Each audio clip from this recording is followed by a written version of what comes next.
Eliza. Eliza, lessons you learned inside the house that you will never forget. Ay, parang nasagot na. So, skip na natin. Okay, for Rave. Okay. What is your reaction? Hi! Okay. Rave, sabi mo, itanong lang ng itanong kung anong gusto namin itanong, ha? Oh, ngayon Asan si Nika Sabio? Ng push? Okay, siya yung nagtanong nito, ha? Ate, Okay. okay What tayo. is your reaction on Ashley confirming your status? Ha? Napanood mo ba? Siyempre naman po. Okay. Ayun po, siyempre, grabe kasi, national TV na broadcast. Kaya, nabigla din ako nun. Tapos, sabi niya naman kasi na, deserve ko daw na malaman ng mga tao. Yun po. Uy, may nakuha tayong bagong info. Sinabi niya sa'yo, deserve mong malaman ng mga tao. Yes po. Oh. So, ikaw, wait, anong feelings mo noon? Nasaan ka noon nung nakita mo? May nagpakita ba sa'yo ng video? O nanonood ka ba mismo nung interview na yun? Nasa bahay lang po ako, nanonood po talaga ako ng live. Tapos ayun po, nabigla po ako kay Tito Boy. Grabe ka, Tito Boy. Kung may message ka kay Tito Boy. Tito Boy, good question.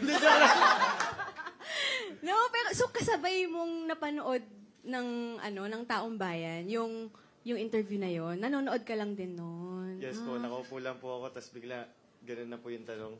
Wow. Tapos after noon, tinext mo ba siya? Nag-usap ba kayo? Pang huy. Siyempre po, medyo busy muna siya noon. Tapos po, yun, nag-usap na po kami. Pinag-usapan namin. Okay. So, Nika, happy ka na ba doon? Yes? Oh, thank you, Ra, with the heart hand. Thank Nagpawisan you. na naman ako. Kasi naka-Amerikana ka. Paano naman pa ako naka-leather jacket dito? Oo nga, parang mali yung suot natin today. No, pero ang tapang ng ating mga housemates, palakpakan naman natin sila sa kanilang honesty. Hindi po madaling magpakatotoo dito. Okay. Now, let's go to our next set of questions. This is coming from Pauline Pascual of Daily Tribune for Inigo. Okay. Veteran stars often emphasize discipline, punctuality, and respect behind the camera as much as in front of it. How do you make sure you're seen as professional, not just the new face? That's a great question. Thank you po for the question. Para sa akin po, it's the relationship you build behind the cameras. Kasi showbiz siya, so syempre we're in front of the camera most of the time.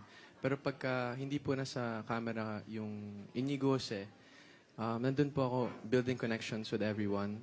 Yun po yung turo sa akin ng pamilya ko, ng mom ko, ng dad ko, pati na rin po ng management, si Direk Loren. Yun po yung turo sa amin. Kaya really treating everyone with the same respect is what I want to apply in how I work and with my professionalism. So, ayun, I'm just excited to work with everyone. So, yung unang salang ko po talaga sa Roja, doon ko po na-meet yung mga co-actors ko. And I'm grateful kasi doon po ako naturuan. And doon po ako unang naka-experience ng actingan.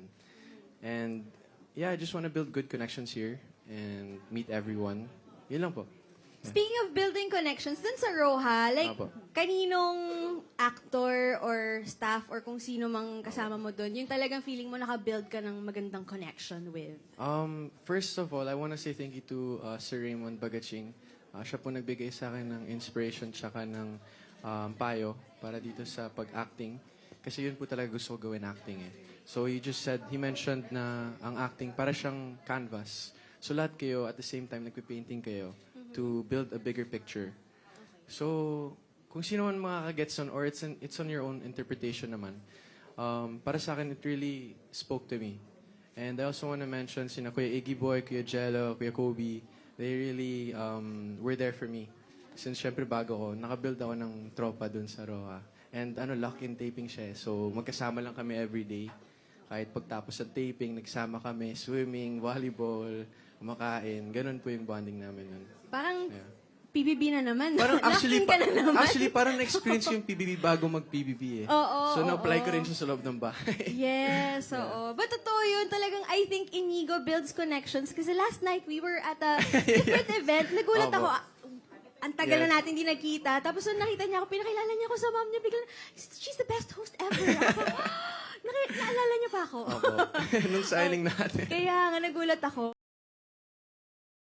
Okay, now let's go to our next question. Ito naman, sila na yung magtatanong, hindi na ako yung magbabasa. Wow. Okay? So let's go to Kate Adahar of Random Republica. Hi, thanks. Hello Hi. po. Hi, good afternoon. Yung question Kate. ko actually for Inigo, no? Yes Since we know you have showbiz in your blood, tapos since na-launch ka from, dito sa Star Magic, Apo. ano na yung, may bago ka bang appreciation sa showbiz? Nung ikaw na mismo yung nasalang sa Opo. project? Yes, I don't know if I've mentioned that, pero one of my biggest appreciation now, aside from my mom, is really my sister. Kasi nakita ko kung paano siya kapursigido sa pag-aaral niya, and she also does extracurriculars. Nag-gymnastics siya, kumakanta siya, sumasayaw, nag-theater. Ang dami niyang ginagawa sa buhay. As in, lahat na. Yeah. So ako, na-appreciate ko yung sister ko kasi kahit marami siyang ginagawa, hindi siya napapagod kasi na-enjoy niya yung ginagawa niya. So it's something na, sabi ko, kahit hindi siya showbiz, hindi siya related dito sa ginagawa ko, ma-apply ko yung work ethic niya. So that's something that I appreciate now. And sobrang, hindi ko alam yung word doon pero natatamaan ako every time nakikita ko siya nagpa-perform. Kasi syempre ako, since bago ako dito, pagka ako rin nasalang, syempre gusto ko rin ibigay yung lahat ko. So my sister is one of my inspirations now. Yeah, yun po. Thank you for the question. Thank you. And last question ko na Opo. lang. Since, speaking of family, only if you want to answer, Yeah. following your interview with Kuya Oji, Yes yung po. dad mo naman, si Opo. James Blanco, nagpa-interview. Would you like to comment on what he said? Yes, of course. Is there a question or just Yeah. comment lang po? Comment like na-mention niya kasi na you haven't spoken yet and Yes po. ganyan. Ano yung masasabi mo about that? Masasabi Any message ko na? lang po ngayon sa dad ko and sa mga nanonood po and sa mga nagko-comment dyan. Siyempre po, I want to keep it a private matter. Siyempre gusto ko pong kami na muna mag-usap and then afterwards, pwede na pong pag-usapan sa publiko.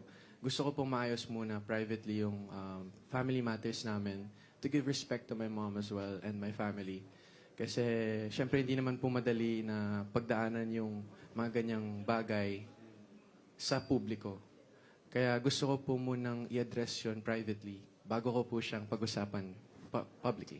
Yun po. Thank you, thank you. Thank you po, thank you. Thank you, Kate Adahar of Random Thank you, Miss Republica. And I think naman yung mga nanonood sa atin ng taong bayan, they will understand, especially pag family matters. We can totally understand if you want to keep things private. Minsan Thank nga you yung po. pa yung ina-advise online, di ba? Kapag minsan ang dami nang sinishare ng mga tao tungkol sa family, ang kino-comment, ano ba yan? Dapat kayo-kayo na yan. Private matter na lang. Di ba? Minsan yung pa yung pine-prefer ng mga tao. Yes, So, po. good answer. Congratulations Thank on you. answering Thank you your po. first difficult question. Kala ko easy to medium to hard din. Parang Hard agad. Joke lang po, joke lang. Thank you, Miss Kate.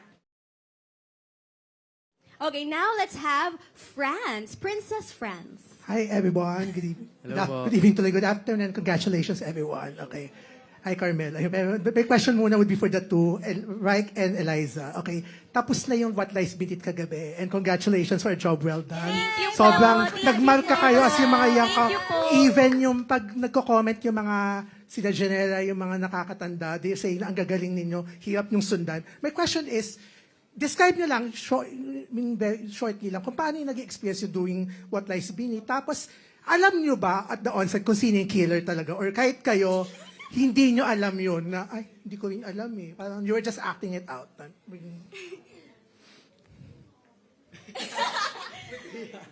Ako po, since yung What Lies Beneath po kasi first series ko po, naka-help po talaga sila Mutya, sila Crystal, Allison, and Wright po sa akin para po ma-portray ko po na maayos yung character ko po as young Alice po, young Janela Salvador po. And happy po ako na nabigyan ko po ng buhay yung young Alice po. Ang galing mo doon. Thank you so much po. Kasi first time ko lang po talaga yun and wala po ako masyadong experience sa acting. So kapag nakikita ko po talaga yung comments nila na ang galing-galing daw po and nabigyan ko po talaga ng buhay yung character ko, sobrang nakakataba po ng puso. And about naman po sa killer, alam po namin yun. Alam po namin yun. Kaso, kapag pinipilit po kami na sabihin, syempre, hindi po pwedeng sabihin para Opo. abangan po talaga ng mga tao. Nalaman po namin yon yung killer, kasi namali po yung script na binigay sa amin. Opo, sinend po sa amin yung script kung saan yung name yung killer, yung nandun sa lines, imbes na, ayun. Pero ang galing mo dun sa scene with Kobe, in fairness. Yung the one na, pinahiya mo siya. But anyway, congrats to the both of you. Aside sa PBB, grabe, habang nasa outside, nasa loob kayo ng bahay, pinag-uusapan kayong mabel dun sa ano. And for the three boys, hi guys. So, ayun, kayong tatlo, nung exit kayo, may mga nanghinayang na parang ay sayang sila. The three of the, especially itong si Rave during the, diba? So, my question would be, kung babalikan nyo ba yung PBB journey nyo, may mga bagay ba kayo na sana you felt na, of course, may mga, naman tayo, we have no regrets naman, pero may mga bagay ba you felt na you could have done better inside, baka could have been differently? And then, next question na lang, ituhog ko na is, ngayon, kayo nakikita kayong tatlo as three promising young actors, future leading men. So, anong genre yung nakikita nyo pwede nyong trabahuin, and sino yung mga nilook forward nyo na sana makatrabaho nyo in the future sa mga teleserye, movies, ganun. Thank you guys and congratulations. Thank you po. Thank Go you Rave. po, sir. Ako naman po sa mga napagdaanan ko po dun sa loob ng bahay ni Kuya. As in, kung ano po yung nangyari, tinatanggap ko siya ng buong-buo. Kasi naniniwala ako na kung hindi yun nangyari sa akin, kung hindi yun yung plano ni Lord sa akin, baka wala ako ngayon dito. Baka hindi ko natutunan yung mga pagkakamali ko. At alam ko na yun talaga yung path ni Lord para sa akin. At sa ano naman po, when it comes to projects, siguro po gusto ko pong maging leading man. At saka heavy drama po yung gusto ko. So are you looking forward to working with Ashley? Yes naman po. Alam mo, magaling na actor si Ashley. And Oo some nga po people eh. are thinking at this point, okay, kahapon kasi, di ba nag-guesting ka sa DJ Jai? And Yes po. at one point doon, halos maiyak ka. So parang people are saying na, ay, parang may potential siyang actor. So, ano ba? Actually po, nung nasa bahay po, iyakin ako eh. Alam niyo Yes. yun eh. Kasi, ewan, ang bilis kong maiyak kapag may... emotional yung isang tao. Parang nadadala ako, ganun. Parang napuput ko yung sarili ko sa shoes niya. Parang ganun. Kaya naiiyak na din ako. So si Ashley ang so far gusto mo maka-team up, if ever. Oo naman po. Yes naman. Ikaw naman, Inigo. Hello Congrats po. sa Saroha. Alam mo na yun. Thank you po. Thank Galing, you. galing. Para sa akin po, sa regret, wala po akong regret.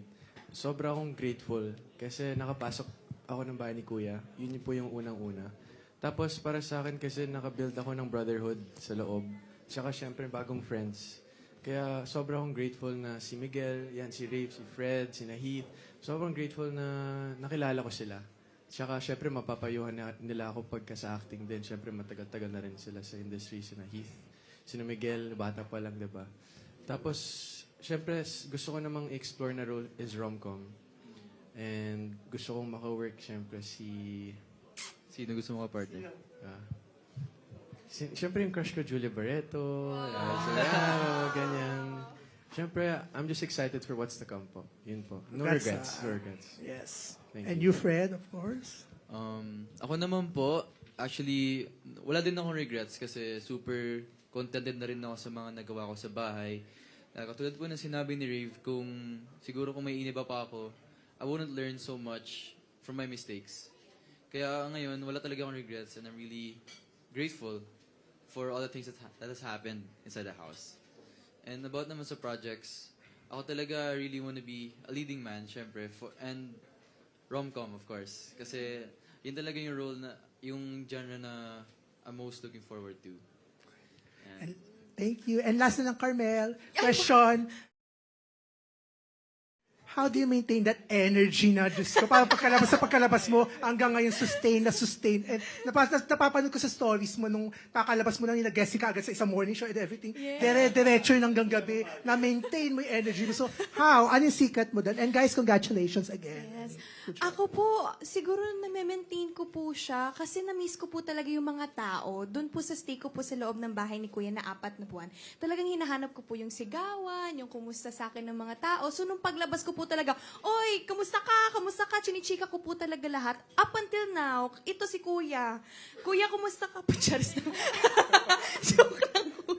Pero yun po talaga. And aside from that, kasi yung mga tao din po talagang G na G sa akin. So, hindi po ako nakakaramdam ng pagod kasi na-miss ko po talaga yung mga taong bayan po. Thank you so much po. Thank you, Franz Horda.